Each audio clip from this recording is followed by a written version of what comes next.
picks. Come on in, check this out, check out the video after it's published. I publish all my live streams. Everything goes up and is available to everybody. And I want to say this before I get into this, that I personally do not gamble on games, that I leave to other people. What I enjoy is the statistics, and I like getting into the statistics about it. I used to do a lot of the action stuff, so it kind of is built into me. So we're gonna talk first, I'm gonna talk a little bit about the Vikings today. And then after I talk about the Vikings, I'm gonna go into making my early week 6 picks. So stick around, hang out, drop a comment, leave a like, drop some change in the old Cash App, and see what's popping. I'm not gonna always be talking, but I'm gonna drop some information to start this thing out. First of all, I'll check out my video that I just dropped about Andrew Van Ginkel and Van Ginkel's contribution to the Vikings and how difficult it is to coach against a defense where each individual player is a singular weapon that can change the game. That really was profound to me. I was reading a lot of statistics today, and the more statistics I pour over, kind of the more of a homer it makes me into. I become a little bit more of a believer in the Vikings' potential to go undefeated as I read more statistics. And so it inspired me to do this because my general thing is to do carpentry and all this other stuff. But it inspired me to talk about football and what I'm seeing in the statistics and how the game is changing in a way that's making it unpredictable for the odds makers and so forth. Pretty sure Vegas has lost a lot of money in the last month and a half or so since the football season started. They'll be okay, you'll be okay. But again, I want to say that the way I crunch statistics is for the fun of it, and really because week 6 the Vikings aren't playing, there's no dog I have in the fight this week. So I'm going to give you my honest analysis of everything that I've seen so far, including a real honest breakdown of what I saw with Sam Darnold last week as well. The other day. Should have been on Sunday. So we're going to talk about the Vikings. We're going to talk about early week picks. I'm going to give you all of my picks.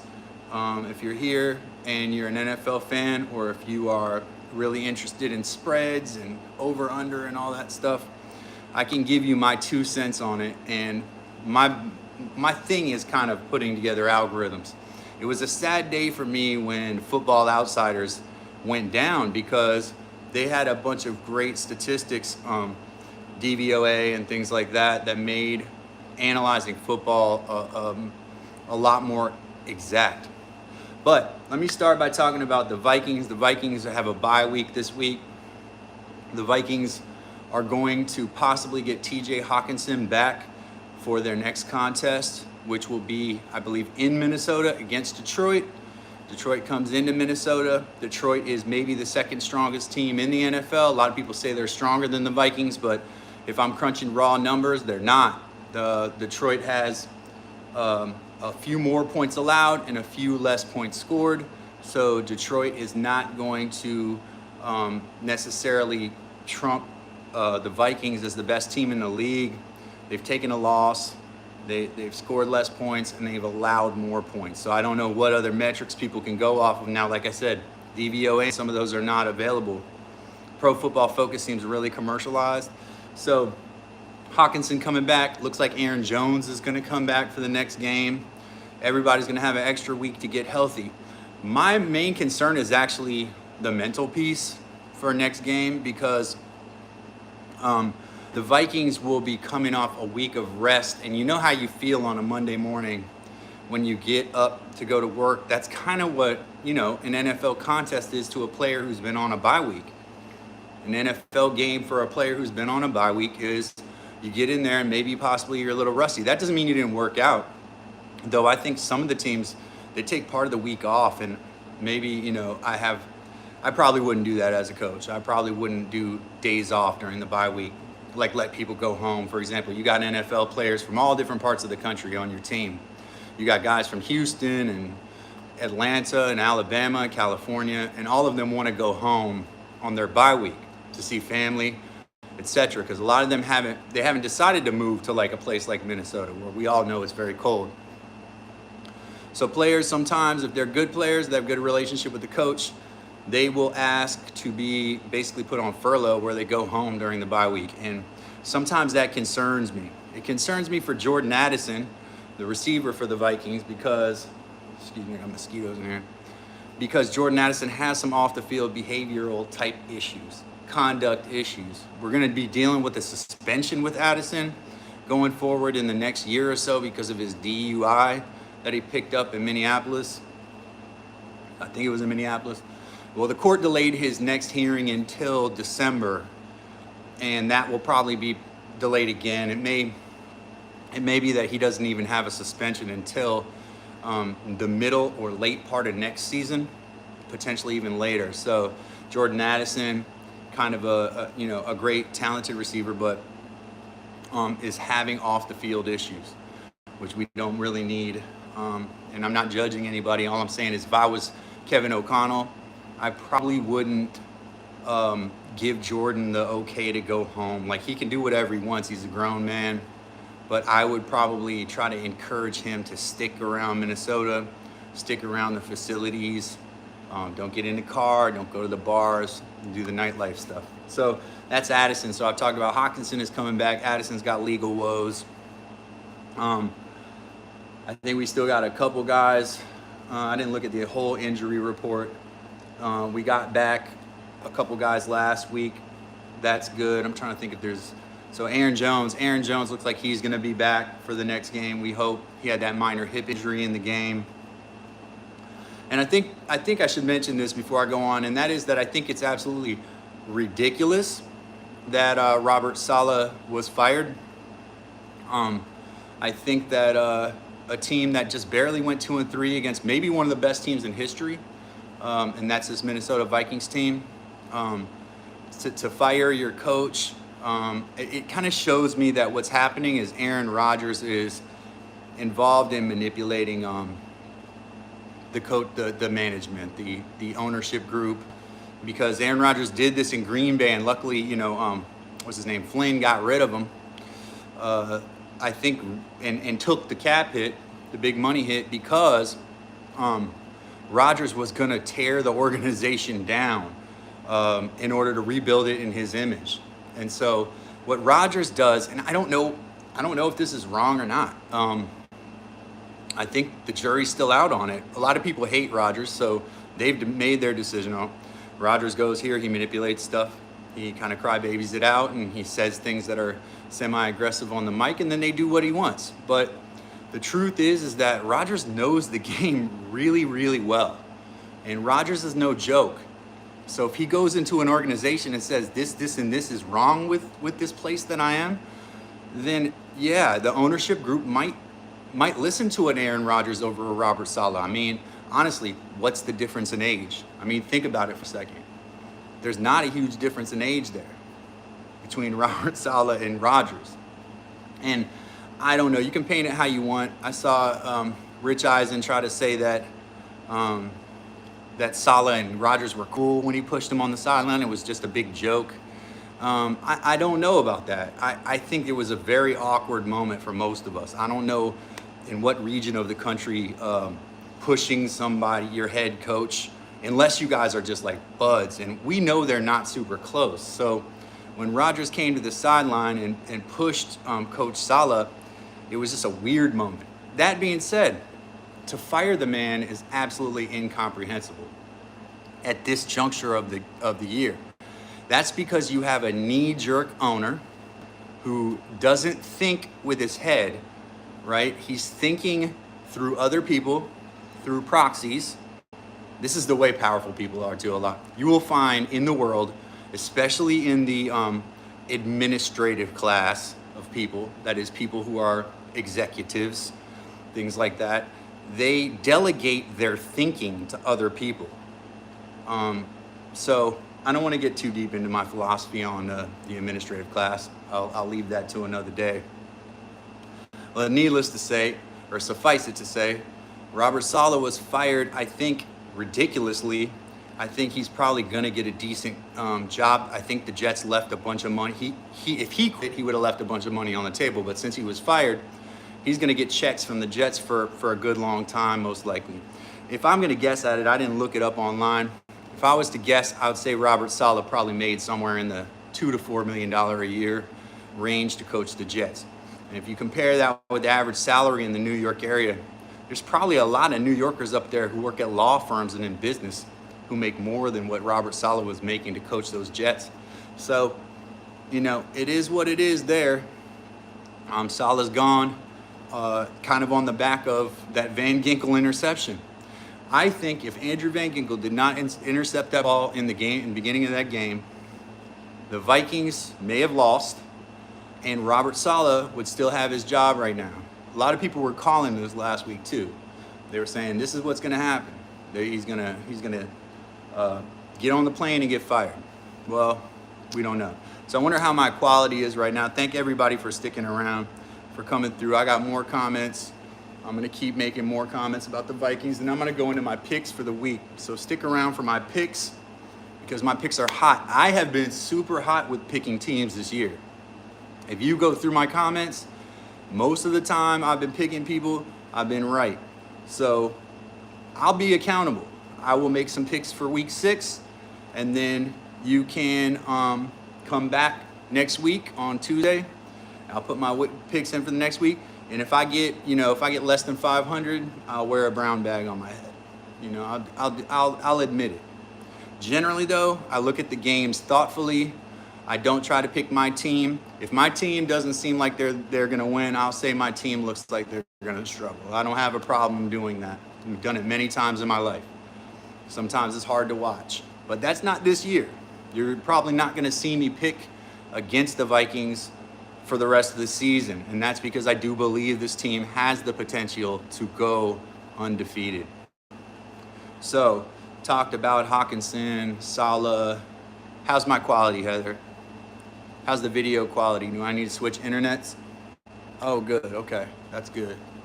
I'm actually not on Wi-Fi right now. I'm on my phone signal. So thank you all for coming.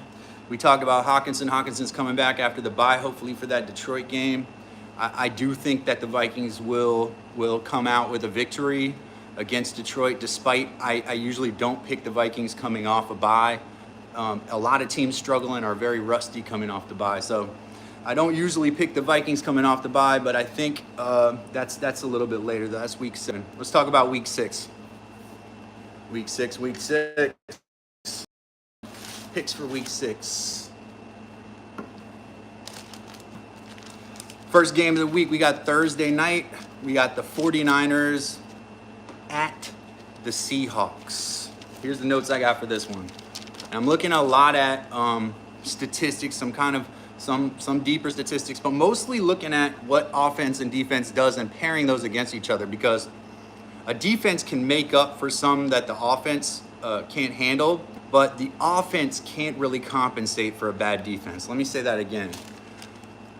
In my experience, the defense can compensate a little bit for a poor offense, but the offense cannot compensate for a poor defense. By that I mean when the defense is on the field, they're getting scored on every single time. So the ball's getting chunk played down the field, and they're getting a touchdown. The offense is right back on the field. The offense is getting knocked off. It's a bad cycle. So the game flow is dictated. There's an inequality, like an imbalance of game flow, when you have one side of the ball that's bad. Unfortunately, I see that with the Bucs a lot. The Bucs allow a lot of points. The Falcons actually allow a lot of points. So I worry about those two teams, and I'll get into that as I get through these picks. The 49ers and the Seahawks. 49ers go to the Seahawks this week. 49ers are coming off of an L, and the Seahawks are coming off of 2 losses. This is a tricky one and kind of a trap pick here, because I think they have the Seahawks as favorites in this game. Or not the Seahawks as favorites. They have the 49ers as favorites. A lot of money lost on the 49ers this year, I think.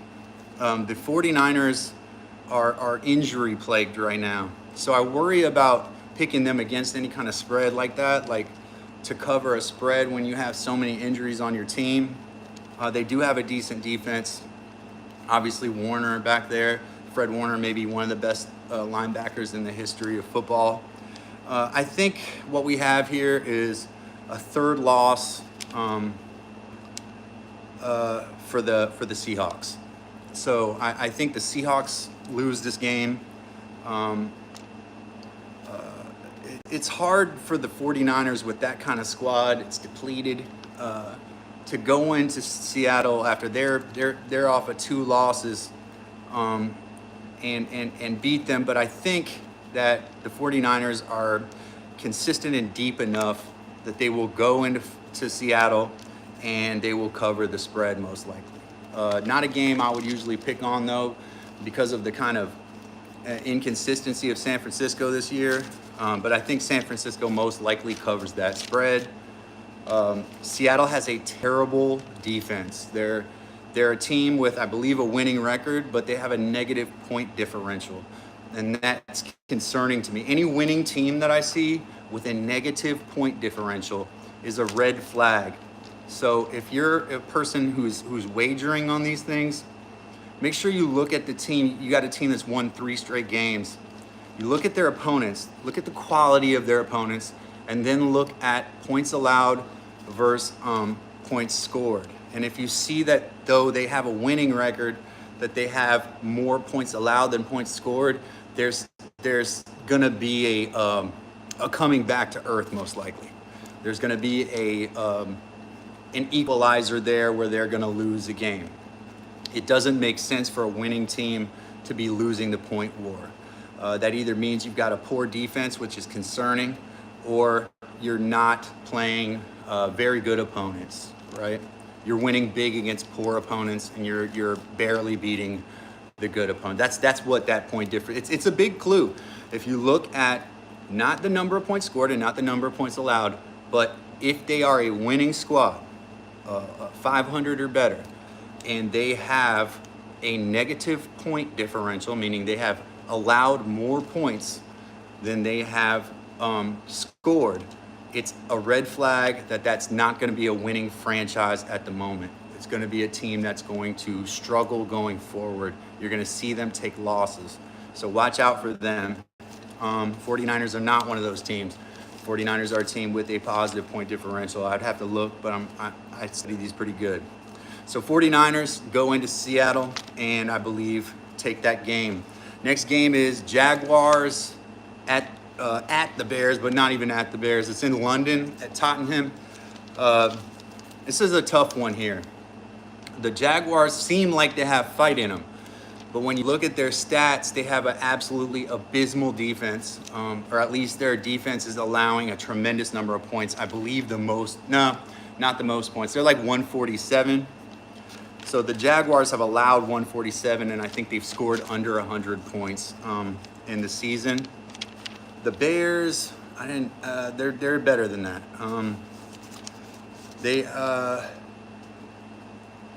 Bears have a positive point differential, and that's a big thing in this game. Also looking at momentum, the Jaguars just won one, and they're not a good team. So they're 1-4, and they're going into London against the Bears that are red hot. Caleb Williams is throwing really well, and the team is playing together. I do have concerns about the Bears' offensive line. It's kind of the same quality as the line that was protecting Justin Fields, or not so much, as it were, protecting Justin Fields. So I have concerns about the Bears' offensive line, but I do think that the Bears are going to cover that spread in London. I believe they went outright because I think the Jags are actually favored in that game, but I have to double check that.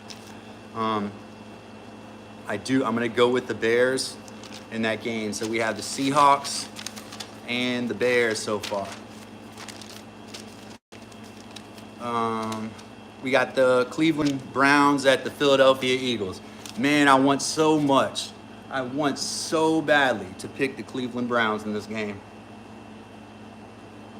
So badly. Why do I want to pick the Browns? I'll tell you why. First of all, I always love an underdog. I'm not going to pick the Browns, though. Spoiler alert. I love an underdog. The Browns are the ultimate underdog. They're a team that's mismanaged its way to, and then disappeared and turned into the Ravens, and then they got them back again, and they were bad again. Some players went from the Browns and the Ravens and then back to the Browns. It's crazy, but the Browns are an organization that I actually think, here's a bold prediction right here, the Browns might not even be a football team in a decade. They are in bad shape. I think maybe Deshaun Watson might be the reason that team disappears. They paid Deshaun Watson. Let me check the stats on it exactly. I'm sure a lot of you already know this offhand. I actually don't try to watch the news on Watson because it's so depressing to see, first of all, a guy who's not a very good guy, as far as I know. And then he gets this huge contract and it destroys the team. Deshaun Watson contract, because this is setting the 5-year, $230 million. I don't know what the guaranteed money is. The Browns are screwed. They put their money into the wrong guy. I had heard recently that the Browns were trying to leak information about his last Me Too type behavior. I don't know if he's ever been convicted. I'm not like reading Deshaun Watson's rap sheet every day, but I know he has gotten himself in a lot of trouble putting his hands on people, and he's not a very good quarterback at the moment. He's a very poor quarterback. They are losing like it's going out of style. They have somewhat of a defense, but they can't, I don't think they can beat the really hapless. The Eagles are not the Eagles that have been in the playoffs. These are an Eagles team that wants to get rid of Nick Sirianni, their head coach. And in my lifetime, I have seen many teams that have tried to get rid of their head coach. And the way they do it is they just sit back. They don't play their best game now. Hurts is going to have to play to a certain extent. He's got a huge contract. But the other players, they just kind of wait for the coach's head to roll, and then they still got their jobs. If the coach, it's really a diversion. When a coach is on the line and a team knows it, it's almost like an extra year for a lot of their job. Let me say that again. In an NFL team, when the team doesn't like the coach and the coach is in trouble with the ownership group, like they're not making them happy, so they're in trouble with the team, they're in trouble with the owners, what the players do, especially the average NFL player is going to play for 3 years, so they have to think about their entire life and how they're going to make money. An NFL player is gonna take that opportunity to allow that coach's head to roll so that they can stay in that NFL on the Philadelphia Eagles one more year. I've seen it happen many, many times. And then when a team is busy trying to find a coach, they can't spend as much time trying to find players. So I think the Browns are a mess. I think they should bench Watson and put in Jameis Winston. Jameis Winston is a horrific quarterback. He throws, I think he has thrown in his career more interceptions than touchdowns. Put me out there. Let me see if I can throw more touchdowns than interceptions. I'll do some 5-yard chunk plays and get up the field. That's not Jameis Winston. Jameis Winston is going to throw a 50-yard bomb, blue screen of death. He's going to be absolutely bananas, throwing it everywhere. Pick. It's going to be just like Deshaun Watson. So, man, I don't know. Bench Deshaun, put Jameis in, and hope for the best. And I think the best is that the Eagles are gonna cover the spread against the Browns. I wish I could say differently, and I hope I'm wrong, man. I hope I wear a brown bag next week because the Browns beat the Eagles. Not because I like Deshaun Watson, but because I'd like to see the Browns get a victory, man. It's tough to watch a team with a budget like that use that much money. Well, not really. I can handle it. It's not my team. But I wish it was more like the Eagles going through that, which they kind of are, because the Eagles, they're a mess too. They want to get rid of their coach, and so the players aren't really playing, et cetera, et cetera. All right, so Browns at Eagles. I got the Eagles covering the spread at home. So here we have the Seahawks covering at home. I think the Bears beat the Jaguars in London outright. The Eagles are going to cover that spread at home. Now we got the Cardinals at Green Bay to see the Packers. The Cardinals at Green Bay to see the Packers. This one doesn't take a lot of thought. The Packers are a good team with two good quarterbacks. The Cardinals have up and down struggles. The Packers have outscored the Cardinals by a long shot, 10 or 20 points. It's significant. So I'm comparing points scored, and then I look at their opponents. The Packers have played the Vikings.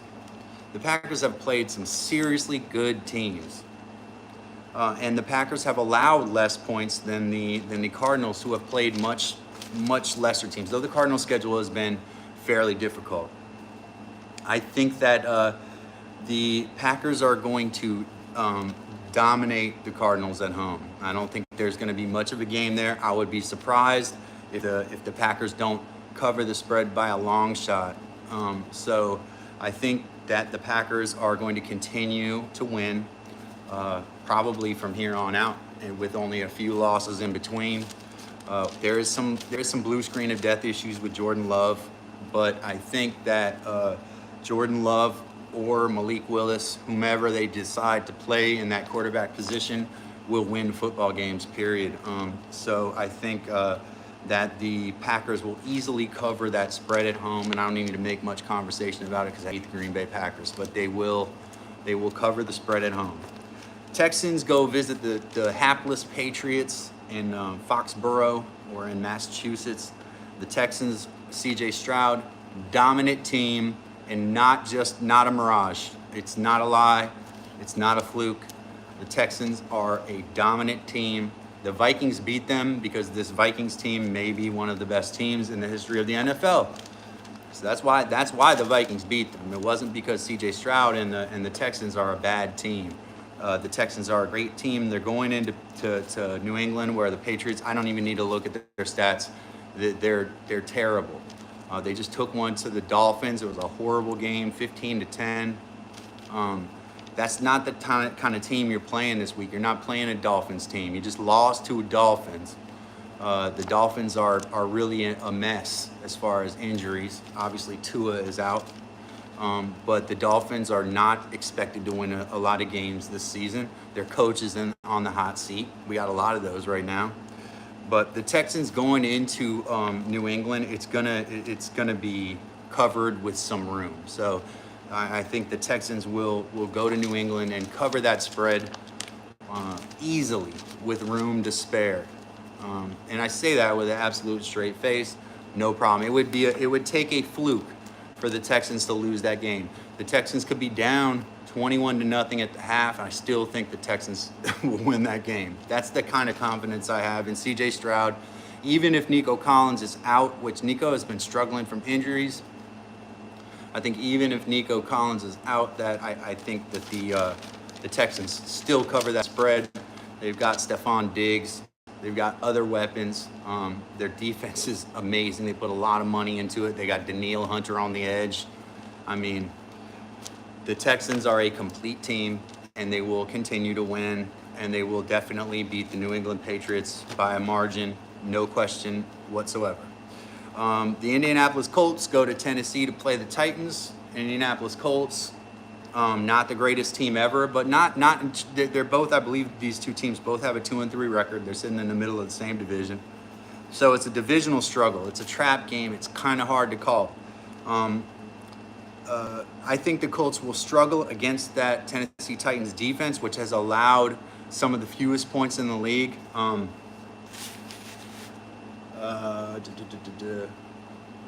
Next to the Vikings, then the Broncos, and the Steelers, the Titans have allowed the fewest points in the league. With a losing record, that's pretty impressive. So, like I said, behind the Vikings and the Steelers and the Broncos, Steelers, Vikings, those two have allowed 73 points. The Vikings have allowed 76. I believe they're the next team under that. That would be the Titans. So their defense is good, and they've demonstrated that in several games, keeping their team. This is what I mean. The Titans' defense is good. Their offense, what is that, Bo Nix at quarterback? They're bad. So how do they stay in games? They stay in games because they have a powerful defense, and that doesn't allow the other team to rack up points on them. I think they've only allowed like 81 points. So I do believe that the Titans will take this one at home. I think the Titans win it outright. They are not the favorite. The Colts are road favorites in this game. So the Colts, I believe, will drop this game to the Titans on the road. The Titans will win that outright. So back to those picks again. We got the Seahawks losing. 49ers going into the Seahawks as road favorites, winning. Jaguars and Bears, no one's really home in that game. The Bears win that. Browns at Eagles, the Eagles unfortunately win that. The Cards at Packers, the Packers cover the spread in that. Texans at Patriots, the Texans crush the Patriots. The Colts at Titans, I believe the Titans will take this one, but it's divisional, so it could be tricky. The Bucks at Saints. So the Saints have huge offensive line issues. They have their center is the third string at the moment. Their left guard and right guard are dealing with like ankle and leg injuries. The Saints core three middle guys in the center of their offensive line are all dealing with injuries. The center, the most important position next to quarterback, I think, on the football field, being a third string is just an uphill battle. Last night, I could have easily called that the Saints would get blown out by the Chiefs. The Chiefs are not a super great team this year. It is fun to watch Patrick Mahomes dance around. He has great footwork, but and there's a lot of bad calls on the defense. The refs, if anybody wants to, it's the time to convince me that the NFL is scripted, because there were blatant pass interferences against the Saints on numerous occasions. Didn't help to have the refs playing against the Saints also. The Saints were already getting rushed by several guys every down. They were penetrating. They were getting home on Derek Carr constantly. Derek Carr completing those passes, very impressive. Very impressive. But the Saints are in bad shape, and they are not going to win against the Bucs. The Bucs are going to go to New Orleans and rout the Saints most likely. The Bucs have a great the Bucs do not have a great defense. They're going to have to play better on defense in this game and get home to the quarterback. If they can get home and get Derek Carr down, and I don't know if Taysom Hill is going to be in on this game, but even if he is, I don't think that even with Taysom Hill that you can win with a third string center, a second string left guard, and a second string right guard in the core of your offensive line in a league that's dominated by rushing right now. The Bucs go to the Saints home and win outright, I think. I believe they are road favorites. I don't have the spreads written down. I think the Bucs, if they are road favorites, it's 3 points or something, they'll cover that spread easy. The Saints are going to be reeling from injuries for the rest of the season, most likely. This offensive line thing is not going to go away. They get back to their second string, even then they're going to struggle. It's unfortunate because in the NFL, everybody should be a player. Everybody on the sideline should be a player, but it doesn't always work like that. Your backups, sometimes the fans see them and they look like college players. So, yep, the Bucs will go to New Orleans and take the Saints out, coming off of their loss to the Falcons, who I think are a highly overrated team. Next game is the Commanders going to Baltimore to play the Ravens. This is an awesome game. I like this game a lot. I think the Commanders are going to win this game outright against a very good Baltimore team, because the Baltimore defense is a terrible matchup for Jaden Daniels and that incredible, amazing offense that the Washington Commanders has. The Washington Commanders are one of the best teams in the NFL. Not low-key, just look at the stats. They speak for themselves. Jaden Daniels is having a career, like the way he's playing as a rookie, is like a veteran, expert quarterback's best 5 games in a career. They're 4-1. They took a first loss, and then Jaden Daniels has not looked back since. Jaden Daniels, I believe, will go to Baltimore, and I think that the Commies will win this. And this is a hot take, because the Ravens are favorites in this game and they're at home. I think the Commanders are going to upset the Ravens at home, and I think significantly. because the Commanders don't just score little bits of points, they score lots of points. So that's the Commanders in that game. So here's my breakdown so far. I got the 49ers going and beating the Seahawks. I got the Bears winning in London to the Jaguars. The Eagles beating the Browns in an ugly game, even if they try to lose.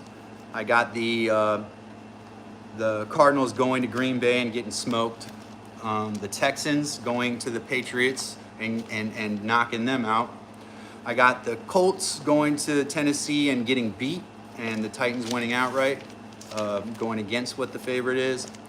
The Bucs travel to New Orleans and take out the Saints. I don't know how. I think the Saints are favorites in this game. I don't know what I just said a minute ago. I really have to look. Let me see what the Bucs and Saints line is. It doesn't matter to me. I think the Saints lose with the injuries that they have. Even if they get back one of those guards.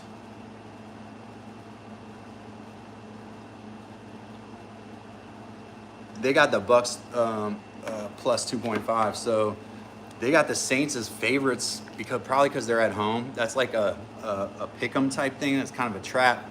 I think that the Bucs go in there and win outright.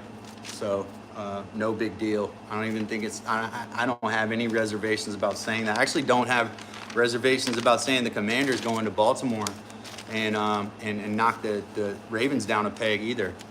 Derrick Henry is such a beast, man. If the Commanders can control Derrick Henry, then the Ravens will have to play defense. They'll have to be on the field playing defense, and that game flow adjustment there, when the Commanders get control of that clock, if they can run Eckler like he was just tearing up the field yesterday, or day before yesterday. So Austin Eckler, get him involved and keep Derrick Henry and Lamar Jackson off the field. If you can do that, I think you can win the game. And I don't think it's something they're not thinking about. I think that that's their game plan going in. I think that the Commanders have a good coaching staff and obviously a lot of talent. Scary Terry, he'll catch a bomb. You know, it's gonna be a tough day for the Ravens. Steelers go to I'm about to say LA, Las Vegas to play the Raiders. It doesn't mean much because the Raiders are terrible and the Steelers are one of the better teams in the league on defense. They've allowed 73 points on defense total. That's less than the Vikings have. They also haven't scored a lot of points. They're under 100 points total scored. So these are this Steelers-Raiders game will be one of these games I'm not real great with this, but I would definitely take like an under on this because the Steelers have allowed very few points and they have not scored a lot of points. So let's look at total points here, and all the evidence points to that this is going to be a very low scoring game where I do believe that the Steelers will go into Vegas and beat the Raiders heartily. They're going to cover the spread by several points. Steelers are a decent team. The Chargers at the Broncos. The Chargers are going to go into Denver as road favorites. I think that's bananas and ridiculous. The Chargers they're off of 2 losses right now. So the Chargers are going into Mile High, high elevation stadium where you can breathe a little bit less than when you're at sea level like you are in Los Angeles. And they're going to be playing a Broncos team that is one of the best defenses, allowed 73 points. Same with the Steelers, tied for first in points allowed. They have a very strong defense. They're going to be playing at a high altitude. It's going to wear these Chargers out. I don't think the Chargers can go in there as favorites and handle that kind of a expectation. I think that the Broncos are going to win this game outright at home at Mile High. Against the Chargers team that will drop their 3rd game in a row. So I don't think that the Chargers are going to go into Mile High and take it from the Broncos when the Broncos have such a great defense. They're a dark horse team. Definitely going to be either, I don't know if I got to look at their division, win the division, or they will get a wild card. They will be in the mix. They are a playing team. The Falcons go to Carolina to play the Panthers, another easy opponent for the Falcons to play. And pains me to say this because I really don't care for Kirk Cousins very much. But and it's not because he was a Viking. I didn't care for him when he was a Redskin either. I didn't care for him as a Vikings guy. I was always nervous with his gritted teeth and his dancing around. It was just always nerve-wracking. Cousins makes me nervous, but less nervous this week because he's playing a horrible Carolina team. It's kind of a trappy game because Cousins has been has been hot, and Cousins doesn't stay that way.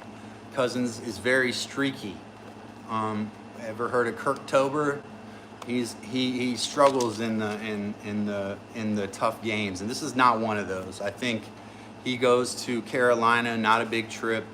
The Falcons go in there and they smoke the Panthers, the worst team in football by a long shot. So Falcons are going to cover that. It's a big spread too, so it's not one that usually people mess with.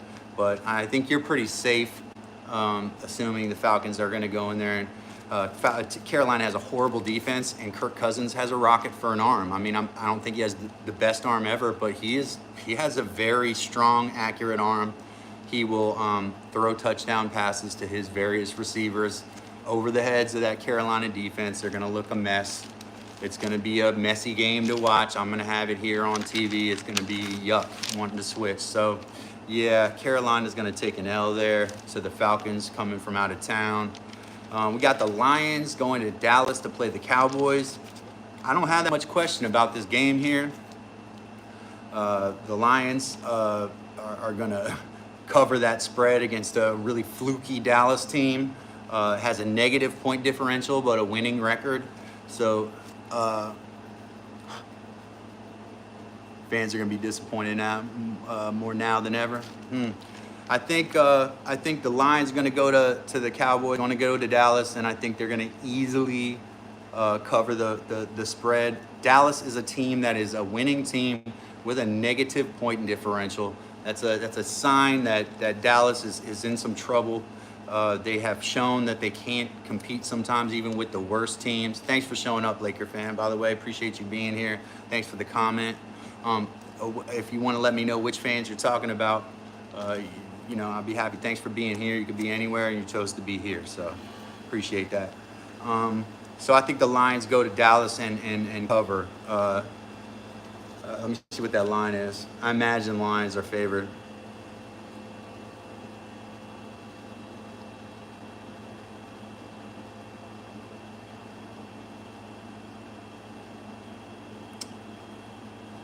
Yeah, the Lions are favored in that game. It's not a tremendous amount, so I think that, let me see what the 3-point favorite, that's not very generous. I think that that the Lions easily cover that, probably double. I would give the Lions, I would say that they're 6-7 points is a spread for that game. The Lions are gonna beat the smoke out of the Cowboys. Bengals go to New York to play the Giants. This one's a tricky game. The Giants are a better team than what people think they are. They are as bad as Daniel Jones may seem to people. Watch his play in the last couple games. He's run for a couple. He's thrown long, beautiful passes. I don't know if Malik Neighbors will be in this game. If Neighbors is in this game, I think that the Giants could pull this off because the Cincinnati's absolutely abysmal defense. Cincinnati is one of the highest scoring points in the NFL with it has a terrible record. I think they're 1-4. And they're playing a Giants team that's like on the bounce back. They've won 2 straight, I think. The Giants are ready to try to make a move and move up in their division. I don't think they will. I do think that they're going to beat the Bengals at home, though, because I think the Giants have some defensive weapons they paid a lot of money for. Brian Burns, I believe, and guy with that French last, Thibodeau. They're going to start playing. The Giants are going to, I'm sure they're going to be a high scorer, like an over type game. But I think the Giants are going to pull it off. I think the Bengals are road favorites in that game. I would have to double check that. If that's the case, the Giants win outright. So that's a bold prediction there. The Bills go to play the Jets. I actually would think the Jets have more of a chance in this if they keep their head coach, and they didn't. I think that the Jets are gonna struggle. Maybe they get Devontae Adams. It's definitely a game changer, literally, if they pull Devontae Adams off. Because the Jets fired Saleh, and the season is basically out the window. So you're not gonna how often, I'd have to look up the stats. How often has a team replaced a head coach midway or a third of the way through the season and then made the playoffs? And then one more over that is, how often has a team released or fired a head coach and then made the Super Bowl? So I don't see the Jets beating the Bills, even though they're at home. I think the Bills are going to take that. And I think that is the final game. So let me go back through those picks one more time. Give you all my early picks. And I've been solid on these. So, I'm never, I don't want to, I don't tell you what to do. All I can tell you is, after years and years of just being kind of an armchair NFL guy, watching a lot of games, I come to these picks with the information I think I need. So the Thursday night game, the 49ers go to Seattle and win, cover the spread, I think. The Jaguars and the Bears in London. The Bears are going to win that game, I think, handily. The Jaguars have allowed 147 points this season. They're a mess. The Browns are another mess. They're the worst mess. They are the one, I guess. The Browns are going to go to Philly and lose to the Eagles. The Eagles will cover that spread. I wish I could say differently, but that's just what's going to happen. The Cardinals are going to go to Green Bay. I think the Packers easily cover that, so Packers win that game at home. The Texans go and unravel the Patriots from the top down. Not going to be an issue. The Colts go to Tennessee and lose to the Titans. I think the Titans win that game outright, but it's divisional, so you never know what's going to happen in one of those. Another divisional game, Bucks at Saints. I think it could be a tight one, but I do think the Bucks will pull it off because of the Saints' offensive line woes. The Commanders go to Baltimore. A bold prediction. I think the Commanders go to Baltimore and pick apart the Ravens and keep Derrick Henry off the field. And I think that they win outright. The Ravens are obviously home favorites in that game, considered one of the best teams in the NFL. The Commanders are going to set the tone by winning against the Ravens, that they are a top team in the NFL and get the respect they deserve. Steelers go to Las Vegas, and the Steelers beat the Raiders. They covered the spread, I believe. Chargers are going to go to Denver, and I think the Broncos are going to win that one outright, though they are home dogs.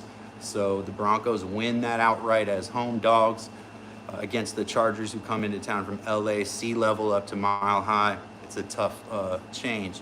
The Falcons go to Carolina, right next door, and I believe Falcons smoked the Panthers, not even close, covering the spread in that game. The Lions go to the Cowboys as slight road favorites of 2.5 points. The Lions easily cover that spread against a fluky Dallas Cowboys team that has a negative point differential. The Bengals go to the Giants. I think the Giants have a chance to pull this game off. I do believe the Giants will win. I think they are home dogs, which is crazy for them being 2-3 against a 1-4 Bengals team, but I understand why, because Joe Burrow is an excellent quarterback for a terrible team. So the Bengals will score points, but they won't score enough. The Giants will win outright. Bills go to the Jets, and the Bills win that game to recover from their woes. Thank you so much. Go Vikings. We're going to do good, but this week's not our week because it's our bye week. So I'm so happy to see everybody who showed up today.